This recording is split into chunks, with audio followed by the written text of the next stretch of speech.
حسيت انك عايز تتغير، طب ليه التغيير صعب كده؟ وليه بنفضل متعلقين في نفس ذات الدايرة؟ منطقة الراحة هنا مش معناها الراحة اللي بجد، لكنها المكان اللي بنفضل فيه لانه مألوف بالنسبة لنا حتى لو احنا مش بنحبه.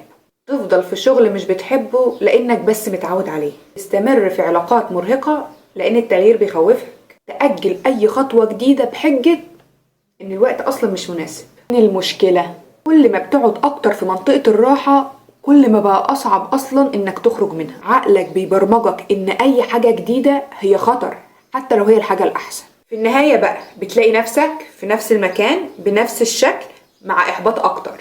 الحقيقة ان مش التغيير هو اللي مخيف، احنا بس اللي مش متعودين عليه. انت فاكر اول مرة جربت تتعلم حاجة جديدة كانت صعبة لكن بعد كده بقت سهلة؟ اول مرة واجهت موقف مش مريح حسيت بتوتر شوية بس بعد كده اتعودت عليه.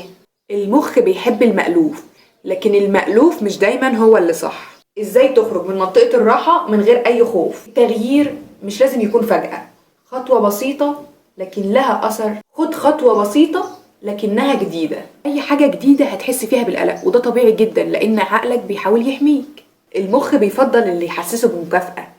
مع كل خطوة صغيرة كافئ نفسك، كل خطوة حتى لو هي صغيرة احتفل بيها. الناس اللي حواليك طبعا بيأثروا عليك فاختار الناس اللي بتدعمك مش الناس اللي بتحبطك.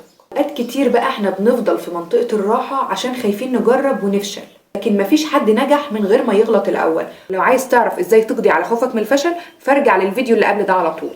وخلينا متفقين ان التغيير مش مستحيل لكنه مش هيحصل لو انت فضلت في نفس المكان. اما بقى لو عايز تتحكم في عاداتك وتعيد برمجة نفسك للنجاح ده اللي هنتكلم عنه الفيديو الجاي. ولو حابين نتعمق اكتر اكتبوا لي في الكومنت، وخليكم فاكرين خطوة جديدة درس جديد ودايما احنا مع بعض في رحلة المعرفة.